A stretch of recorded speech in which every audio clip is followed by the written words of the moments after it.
बनने के लिए 8 से 10 महीने में बन जाते हैं, लेकिन हॉस्टल कंस्ट्रक्शन 2 से 3 साल में नहीं हो पाया था। आप मुझे इस कारण बताइए। क्या कीजिएगा सर, आपके चाचा कलवाड़ी यहाँ पे स्टेडियम खुलवाए थे, वहाँ पे पिछले बार आप लोग दावा कर रहे थे कि उसको ऑक्युपाई करेंगे, लेकिन क्या कीजिएगा, स्ट्रगल में कहीं तो आप रहे नहीं।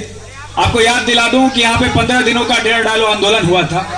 उसमें छात्रों के सवाल पे मजदूरों ने और मजदूरों के सवाल पे छात्रों ने वहां लड़ाई लड़ी थी। और उसी हॉस्टल के सवाल पे, जिसमें आपको मालूम होगा सिपरा 2 का कंस्ट्रक्शन प्रोसेस स्टार्ट होता है, गवर्नमेंट खुलती है। पहले यहाँ पे कहा जाता था कि 15 अगस्त के बाद यहाँ पे लिस्ट निकलेगी, लेकिन उसी प्रोटेस्ट का नतीजा था कि 15 अगस्त से पहले 650 से ज्यादा स्टूडेंट को हॉस्टल लिस्ट में नाम आता है। दोस्तों, स्ट्रगल में नहीं रहिएगा, बाइकआउट कीजिएगा, तो दरअसल इसी तरह के प्रश्न आपको आने पड़ेंगे ना।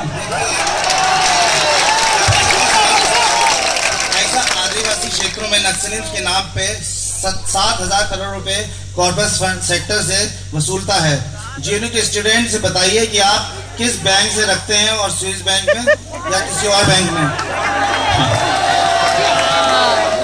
स्लैंडरिंग करना थोड़ा कम कीजिए तो बेहतर होगा। और आपकी जानकारी के लिए बता दूं कि जो कॉर्पस फंड की बात कर रहे हैं, पिछले यूनियन ने इसी कॉर्पस फंड को बढ़ाकर, आपको मालूम होगा यहाँ पे जो हमारे फेलोशिप का सवाल था, जो हमारे रिसर्चर के लिए फेलोशिप का सवाल था, हो सकता है कि वो उसके लिए बढ़ाने के हम लोग कहे थे, लेकिन कॉर्पस फंड के तहत उनको फेलोशिप अंतिम 2 वर्षों में कहने के लिए कहा था। लेकिन दोस्त, फेलोशिप के बढ़ाने के नाम पे तो कुछ किया इसके लिए क्या कीजिएगा दोस्त, सरकार तो पहले आपकी ही थी, बढ़वाया था, आप तो कह रहे थे अपने मनमोहन सिंह से पूछिएगा, जितना पैसा आप घोटाले में खर्च किए होते, कुछ पैसा हमारे यूनिवर्सिटी को दे दिए होते, तो यहाँ पे एमसीएम बढ़ गया होता।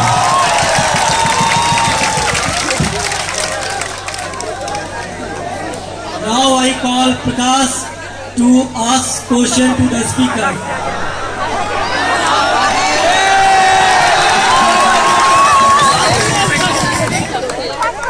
ऐसा के प्रेसिडेंट से पूछना चाहता हूं,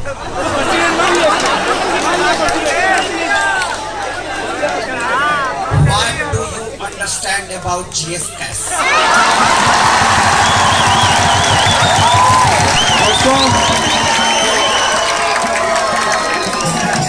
जिन लोगों को भुलाने की आदत होती है, जिन लोगों को इतिहास भुलाने की आदत होती है, उनको जरा याद दिला दूं कि विशाखा जजमेंट से बहुत पहले ये आयशा की यूनियन थी, ये आयशा का स्ट्रगल था कि उन्होंने जीएस कैश से पहले यहाँ पे एसएसएल बना की डिमांड की थी। आपको पक्का देखना है तो देख लीजिए, लेकिन दोस्त, शायद यहाँ पे स्लैंडरिंग करने का मंच, जब आपको लगता है प्रेसिडेंशियल डिबेट में यहाँ पे आके दूसरों के खिलाफ स्लैंडरिंग किया जाए, तो दरअसल इसी तरह की राजनीति आप यहाँ पे संघर्षों का मंच शर्मिंदा है, जेएनयू का कोल्डा शर्मिंदा है,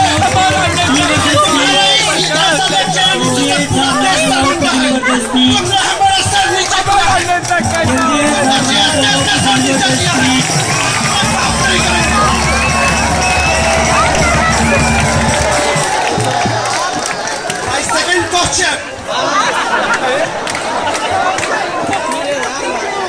वोट दीजिएगा भाई लोग। My second question is, what do you understand about no mandal? No mandal, sorry. No mandal. Only no mandal. Only no mandal. What do you understand about no mandal? एक कविता है दोस्तों कि शर्म तुमको मगर नहीं आती। हर प्रेसिडेंशियल डिबेट में पिछले 3 साल से मैं देख रहा हूँ, हर प्रेसिडेंशियल डिबेट में ये सवाल उठाया जाता है, और ये चैलेंज करता हूं मैं कि एक पर्चा आप यहाँ पे दिखा दीजिए जिसमें हमारे समय में कहा गया था, जिसमें हम लोगों ने ये कहा था कि हम लोग मंडल कमीशन, नो मंडल नो कमंडल की जो बात आप करते हैं, आप एक पर्चा यहाँ पे दिखाइए। और ये राजनीति, जिस राजनीति को आप मलाइन करना चाहते हैं, आप शायद भूल गए होंगे कि बाटे पठानी से लेके मियापुर तक जो हमारे कॉमरेड शहीद हुए हैं, जो हमारे कॉमरेड इसके लिए जान दिए हैं, शायद उनका नाम आपको याद नहीं होगा। और जिसकी लड़ाई अभी तक आयशा और सीपीआई में लड़ रही है, कॉमरेड नईमुद्दीन अंसारी का नाम आप लोग भूल गए होंगे। यहाँ पे पिटीशन सबमिट करने के लिए वो लोग आए थे, शायद आप लोग उनका नाम याद नहीं होगा, लेकिन शर्म आनी चाहिए कि सोशल जस्टिस के लिए, जिसके लिए सबसे आगे हम लोग लड़ते रहे, उसको मलाइन करने के लिए आपको शायद प्रेसिडेंशियल डिबेट का मंच दिखता है। लेकिन दोस्तों बेहद शर्म की बात है, बेहद शर्म की बात है कि जब आपको वैसी शक्तियों को नीचा दिखाने के लिए आपको ये लगता है कि प्रेसिडेंशियल डिबेट से उनको ये कहा जाए कि आप तो मंडल कमीशन के विरोध में थे। मैं यहाँ पे बाकी वामपंथी छात्र संगठनों ने कहना चाहता हूँ कि 90 के दशक में अमित सेन गुप्ता की जो यूनियन थी वो किस लिए डिसॉल्व हुई थी, उन्होंने किस लिए इस्तीफा दिया था? वो उसने इसलिए इस्तीफा दिया था कि प्रो मंडल कमीशन रेजोल्यूशन था, उसको इन्होंने बायकॉट किया था, एब्सटेन किया था, जिसके कारण और उनको इस्तीफा देना पड़ा था। Speaker, please wind up your answer. Now I call Chandrasekhar Yadav to ask question to the speaker. हमारे ऐसा कि प्रेसिडेंट आशुतोष बहुत अच्छे वक्ता हैं, इनसे आप कहीं भी कुछ भी पूछ लीजिए तुरंत जवाब देंगे। मैं इनसे सवाल करता हूँ, भाई ऐसा does not condemn Islamic terrorism. You talk about saffron terrorism, why not about Islamic terrorism? दोस्तों ये सीख उन बंधु से मिल रही है जो यहाँ पे जदयू का चोला तोड़ रहे हैं। बिहार में जाकर ये यही सेकुलरिज्म का नारा रखते हैं, कहते हैं कि हम बहुत सेकुलर हैं, लेकिन यहाँ पे आके आपको ये फर्क करना भूल जाएंगे कि ये एबीपी से बोल रहे हैं या जदयू से बोल रहे हैं। लेकिन दोस्त आप जो ये बात उठा रहे हैं ना, इस बात को भी आप एक्नॉलेज कीजिए कि जिस देश में यदि माइनॉरिटी का कहीं पे रिप्रेजेंटेशन है तो सबसे ज्यादा जेलों में है। क्या उनके बारे में आप कहेंगे कि नहीं कहेंगे? दोस्तों आप बात कर रहे हैं इस्लामिक टेररिज्म की, जो 2002 में गुजरात दंगा हुआ था, महिलाओं के पेट चीर कर आपने बच्चों को मारा था, उसके बारे में आप कहेंगे कि नहीं कहेंगे? ये बात कर रहे हैं, जिस प्लान से आप बात कर रहे हैं, आपको ये बात एक्नॉलेज करनी चाहिए कि इस देश में जो हिंदू फंडामेंटलिज्म चल रहा है, जिसके नाम पे यहाँ पे हजारों साल से जातिवाद यहाँ पे गड़ा हुआ है, उसको आप एक्नॉलेज करेंगे कि नहीं करेंगे? लेकिन आप ये नहीं करेंगे, आपको बस दिखता है माइनॉरिटी टेररिज्म, आपको उनका दुख और दर्द नहीं दिखता है। हजारों साल से जो यहाँ उनको दबाया जा रहा है, स्ट्रक्चर कमेटी की रिपोर्ट को अभी तक लागू नहीं किया गया है, क्या उसके बारे में आप कहेंगे? मेरा दूसरा सवाल आशुतोष जी से, why you does not speak about right of other minorities like Buddhist, Sikh, Jainis and also मेरी तरह जो लोग वेजिटेरियन है वो भी हम माइनॉरिटीज हो गए हैं, उनके बारे में आप बात करते हैं। ये आप बताएंगे क्या? बताने के लिए आप क्या जमात उठाएंगे कि हमने कब कहा कि माइनॉरिटी का मतलब केवल मुस्लिम होता है, माइनॉरिटी का मतलब केवल बुद्ध होता है, माइनॉरिटी का मतलब केवल जैन होता है? पूरे दुनिया भर में जहां जहां माइनॉरिटी का विछंट किया जा रहा है उन सब के खिलाफ हैं हम दोस्तों। और यहाँ पे यदि इस देश में यदि माइनॉरिटी, यदि मुस्लिमों का अल्पसंख्यकों का यदि बलात्कार हो रहा है तो इसके बारे में यदि आप नहीं कहते हैं तो हमें मालूम है आप किस प्लान से यहाँ पे कह रहे हैं। यदि आप बांग्लादेश में चले जाएंगे, यदि वहाँ पे माइनॉरिटी का विछंट हो रहा है, यदि आप उसको एक्नॉलेज नहीं करेंगे तो दरअसल आपकी राजनीति यहाँ पे एक्सपोज होती है। मैं इतना ही कहना चाहूंगा दोस्तों, ये प्रेसिडेंशियल डिबेट का मंच है, यहाँ पे इस तरह का कमदल फ्रेंची खड़ा करके आप ये साबित करना चाहते हैं कि पूरे देश भर में जो मोदी की लहर आके आई है वो हमारे कैंपस में भी इस तरह के लोग जिंदा हैं। ये हमारे लिए चैलेंज है कि आने वाले इलेक्शन में इनको धूल चढ़ा दी जानी चाहिए, आने वाले इलेक्शन में इनको एक्सपोज कर दिया जाना चाहिए। जो ये कहते हैं कि यहाँ पे जो सच्चा हिंदू होगा वो हिंदू राष्ट्र की बात करेगा, एक देश एक भाषा एक राष्ट्र की बात ये लोग करते हैं और अपने आप ये नारा लगाते हैं कि यहाँ पे बाकी समुदाय के लोग हैं वो द्वितीय दर्जे के नागरिक बन के रहेंगे। इनको पलट के सवाल पूछना चाहिए कि आप लोगों का बाकी माइनॉरिटीज के बारे में क्या ख्याल है। हम तो कहते हैं कि यहाँ पे अल्पसंख्यकों के खिलाफ अत्याचार हो रहा है, हम तो कहते हैं कि आप बाकी सारे अल्पसंख्यकों के खिलाफ अत्याचार हो रहा है, जो रीजनल अल्पसंख्यक हैं, जो भाषाई अल्पसंख्यक हैं, उनके खिलाफ भी अत्याचार हो रहा है, लेकिन आप उनके खिलाफ नहीं बोलेंगे। आप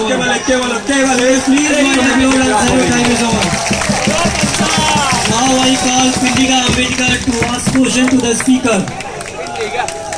कामरेड आशुतोष, आपसे दो सवाल है। एक सवाल है, आपका डीयू में इलेक्शन चल रहा, आप भी वहाँ you are contesting there, your organisation secretary, his Facebook status says, please listen carefully, bring Aisa which ensured building of 8 hostels in the past 3 years in JNU. The students of JNU would like to know Where are the 8 new hostels and could you please point them out?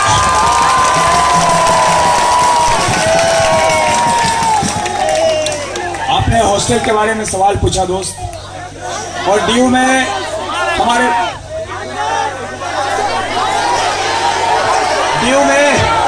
हमारे comrade के बारे में coat किया दोस्त। आपको शर्म नहीं आती कि जब इसके लिए आंदोलन चल रहा था तो आप कहाँ थे? जब 15 दिनों का आंदोलन चल रहा था, जब यहाँ हॉस्टल के सवाल आठ हॉस्टल का नाम बताओ जो जेएनयू में ऐसा बनाया और डीयू में प्रचार कर रहा है कि हमको वोट दो। शायद आपको शर्म नहीं आना चाहिए। शायद आपको स्ट्रगल को नीचा दिखाने का काम, आपके कैडर, आपके सफाई के कैडर करते हैं, लेकिन जब स्ट्रगल चल रहा होता है आपको शायद नहीं मालूम होगा। यहाँ पे कोई ना शिफ्का का हॉस्टल, लेकिन आप दावा जरूर करते हैं कि सारे हॉस्टल तो सफाई ने बनाए हैं, सारे हॉस्टल तो आपके यूनियन में हुए हैं। क्या ये बात आप क्लेम करेंगे कि जब वहां का स्ट्रगल चल रहा होता है, जब आंदोलन चल रहा होता है, तो आपके कॉमरेड ये कहते हैं कि छुट्टी का समय है, ये स्ट्रगल का समय नहीं है।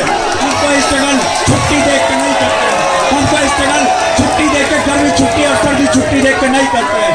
हम स्ट्रगल लोगों के डिमांड पे करते हैं। और वो 15 दिनों का जब हड़ताल चल रहा था, आपका एक कैडर वहाँ 1 मिनट के लिए नहीं था, और उसी हॉस्टल के सवाल पे ये आंदोलन था। आप कहाँ थे कॉमरेड? ये सवाल आपसे ही पूछा जाएगा। Friends, you all can see what lies they are going and campaigning in DU, that they have built 8 hostels in JNU. It's a shame that they call themselves. और एक बात और ये कहना चाहता हूँ, बड़ा देश में मेरा second question. दिल्ली विश्वविद्यालय में अब आपको बहुत पेट में दर्द हो रहा है कि एक वामपंथी छात्र संगठन वहाँ पे उठ रहा है। कोई बात नहीं, इससे कभी भी वामपंथी नहीं बोल सकते। इससे कभी भी वामपंथी का ऑर्गेनाइजेशन नहीं बोल सकते। आपके डिफिनेशन में हम वापस से नहीं आएंगे। इससे आपको वामपंथी बोलेंगे, बलात्कार को यहाँ पे कंटेक्स्ट देंगे ना। सेकंड सवाल है आपसे।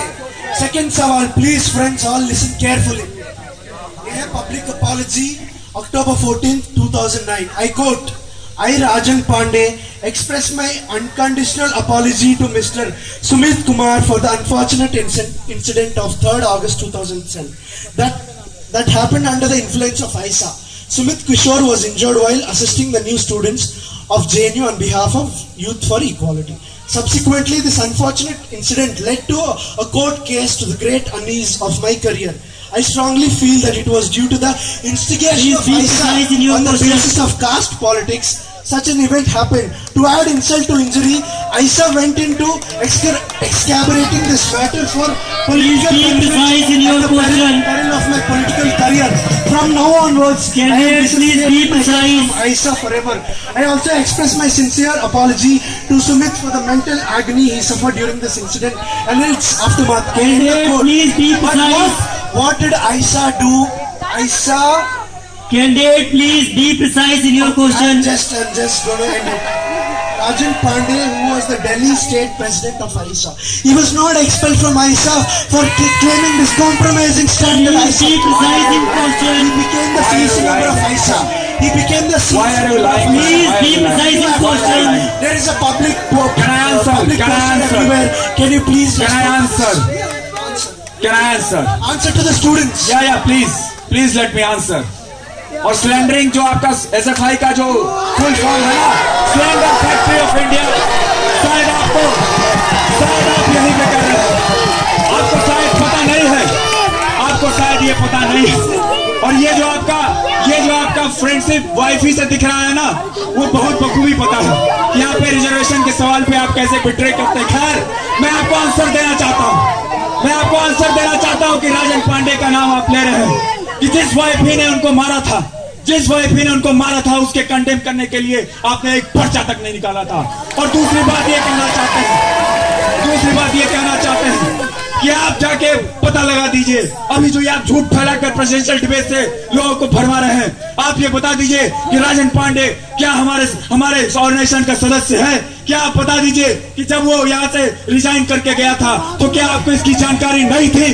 यहाँ पे स्लैंडरिंग करके आप क्या बताना चाहते हैं? दरअसल आप अपने नाम को ही सिद्ध करना चाहते हैं कि आपका नाम slang and factory of India ही होगा।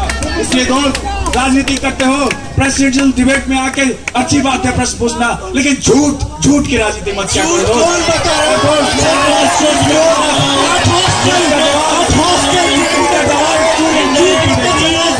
इसका जवाब स्टूडेंट कम्युनिटी देगी, उन पर छोड़ दीजिए, बाकी आने वाले समय में स्टूडेंट कम्युनिटी आपका जवाब देगी। Speaker, please wind up your answer. Now I call Saurabh Kumar to ask question to the speaker. Now I call Ayla Parveen to ask question to the speaker.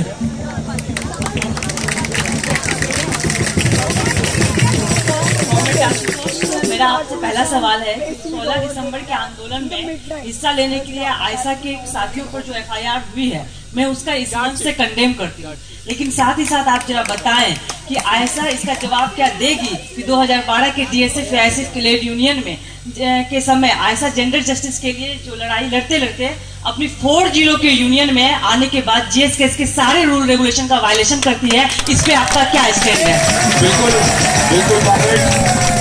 बिल्कुल कॉमरेड, हमारा stand बिल्कुल clear है और कई बार पर्चों में हम लोग इसको जाहिर कर चुके हैं। लेकिन आप प्लीज लेट मी आंसर यार, लेट मी आंसर। प्रश्न पूछ लिया, आंसर सुन लिया। और वो स्टैंड ये था दोस्तों कि जिसके लिए पूरे दुनिया भर में महिला आंदोलन चीख कर ये कहता रहा है कि आप यदि डिफेंडेंट हैं, यदि आप पे ये कंप्लेन आई है, तो आपको इस बात का कोई प्रिविलेज नहीं बनना चाहिए कि आप प्रेसिडेंट हैं। यदि आप डिफेंडेंट हैं, तो आपको इस बात का कोई प्रिविलेज नहीं मिलना चाहिए कि आप ज्वाइंट सेक्रेटरी हैं। और उसी जेंडर जस्टिस के प्रिंसिपल पे खड़े होकर प्रेसिडेंट और ज्वाइंट सेक्रेटरी ने इस्तीफा दिया। और दोस्तों, जेंडर जस्टिस की दूसरी समझदारी ये कहती है, जेंडर जस्टिस की दूसरी समझदारी ये कहती है कि कंप्लेंट का नाम कहीं भी रिवील नहीं करेंगे। मैं आपको यहाँ से चैलेंज करता हूँ कि हमारे एक पर्चे को दिखा दीजिए जिसमें हमने ये भी जिक्र किया था कि महिला अंदर के लोग के बाहर के लोग आपको एक पर्चा दिखा दीजिए। लेकिन ये शर्म की बात है।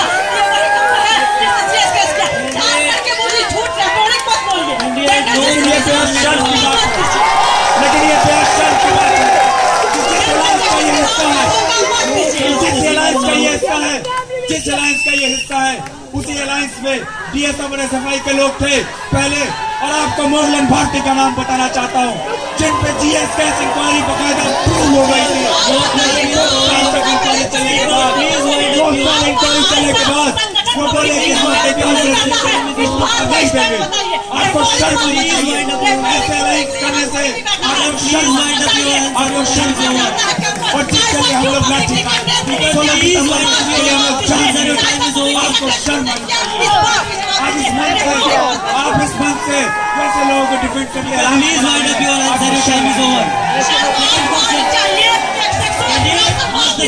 शर्म कीजिए, GSKS में इंक्वायरी चल रही है और इन्होंने डिसीजन दे दिया कि वो सेक्सुअल हरासर है। शर्म कीजिए, आप शर्म कीजिए। कहेंगे कि हरासर है, आपको यहाँ से माफी मांगनी चाहिए। आपको यहाँ से माफी मांगनी चाहिए।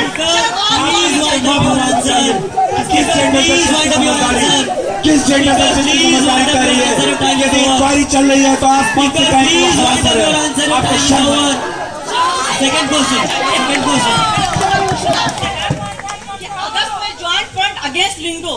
अगस्त में ज्वाइंट फ्रंट अगेंस्ट लिंगो की तरफ से एक रेफरेंडम करवाया गया था। उसको आयशा लेड JNU ने बॉयकॉट क्यों किया? क्या इससे ये साबित नहीं होता है कि आयशा कैंपस में लिंगों के खिलाफ चर्चा नहीं होने देना चाहता है? सही बात है, प्रेसिडेंशियल डिबेट है, किसी भी तरह का झूठ चल जाएगा। वो तो दिख रहा है। कैंपस आप ये बताइए, आप प्लीज आंसर करने दीजिए। आप ये बताइए कि आपने जो वो अंदर से अलायंस बनाकर लिंगों के खिलाफ तथाकथित रूप से लड़ रहे थे, उसमें ऑल नेशन बुलाकर आयशा को क्यों शामिल नहीं किया? दूसरा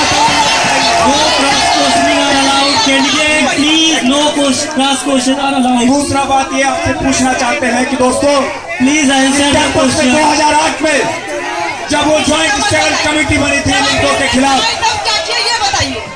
जब ज्वाइंट स्ट्रगल कमेटी बनी थी लिंगों के खिलाफ, तो उसको आयशा ने इनिशिएट करके सारे संगठनों को उसको लिया था, लेकिन आपकी कौन सी समझदारी, लेकिन आपकी कौन सी समझदारी कहती है क्वेश्चनिंग आर अलाउड। जब इस तरह का फ्रंट बन रहा था तो आप हम लोगों को शामिल तक नहीं करते। और दोस्त, no cross questioning are allowed. और दोस्त, जब आप रेफरेंडम करवा रहे थे तो आप बताएंगे कि जो वोट उसमें दिए गए उनका क्या हुआ, उनके स्ट्रगल का क्या हुआ। चुनाव के 10 दिन पहले जो आप ये स्टंटबाजी करते हैं ना, यहाँ का स्टूडेंट कम्युनिटी समझता है और वो आने वाले समय में आपको सपोर्ट करेगा। Now I call Saurabh Kumar to ask question to the सबने किया तो इतना ही बॉयकॉट करे तो कोई खड़ा ही नहीं होता इलेक्शन, तब तो वो जस्टिफाइड होते। खड़े तो सारे सब कमीने होते हैं, लेकिन फिर भी नाटक तो करते ही हैं सब। कैंपस में आप महिलाओं, बच्चों, आदिवासियों को लेकर के बहुत सी बातें करते हैं। पिछले 2 महीने में क्या हुआ है कैंपस को पता है। फिर भी मैं एक क्वेश्चन आपसे पूछूंगा कि शोभा मांडी जो कि पहले नक्सलवादी आंदोलन से जुड़ी हुई थी, उन्होंने खुलासा किया है कि नक्सल कैंपों में नक्सलवादी जो हैं वो महिलाओं को कंफर्ट वुमन की तरह यूज करते हैं। क्या यही आपका महिला रक्षक चेहरा है? और साथ ही साथ एक और बात, जब आप बच्चों की बात करते हैं तो आपको पता होगा एक MHA का डाटा है कि पिछले 1 साल में 4000 बच्चों को नक्सलियों ने अपने आर्मी में जगह दी है, उनको रिक्रूट किया है, उनके हाथों में बंदूकें थमाई है, जहां RSS उनको किताबें पकड़ाने की कोशिश कर रही है।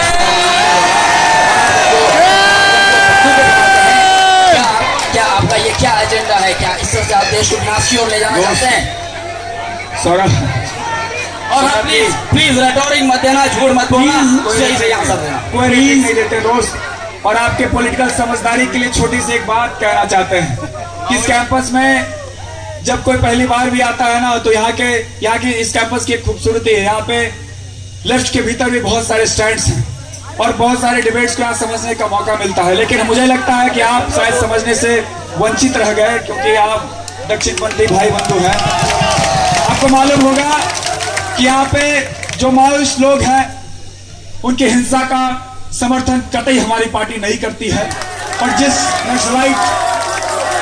नक्सली हिंसा की आप बात कर रहे हैं, दरअसल आपको सवाल सिपाही माओइस्ट से करना चाहिए कि हिंसा के नाम पे वो देश में जो तथाकथित रूप से वो शॉर्टकट्स का रास्ता देख रहे हैं, वो हमारी पार्टी कतई समर्थन नहीं करती। लेकिन दोस्त, आपका जो क्वेश्चन था वो मिसफायर कर गया, पूछना कहीं और चाहिए था, पूछ कहीं और किया। आज इस मंच से इन्होंने जिस सीपीआई माओइस्ट को कंडेम किया है, हर बार उसी के साथ उसी के कार्यक्रमों में बढ़ चढ़ कर शरीक होते हैं।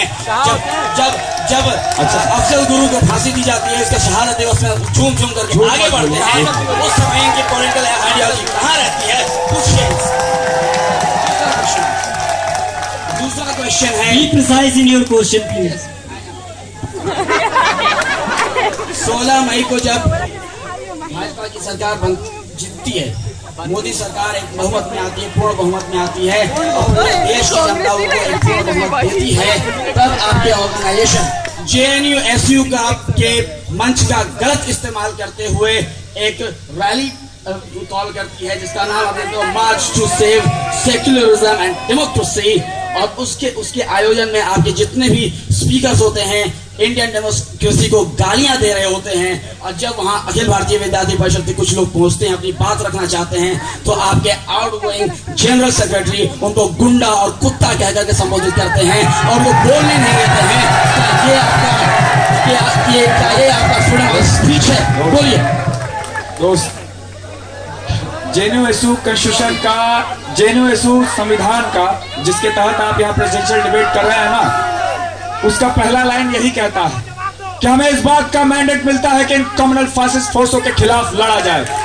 और दोस्तों, और जिस सेकुलर मार्च की बात करते हैं और डेमोक्रेसी का यहाँ पे ढोंग रच रहे हैं ना, लोकतंत्र का जो अर्थ होता है ना, यहाँ के लोगों से होता है, यहाँ के किसानों से होता है, आपके जैसे दंगाइयों से नहीं होता है जो 2002 में दंगा कराते हैं, महिलाओं के पेट से चीर कर बच्चे को निकाल कर हत्या करते हैं।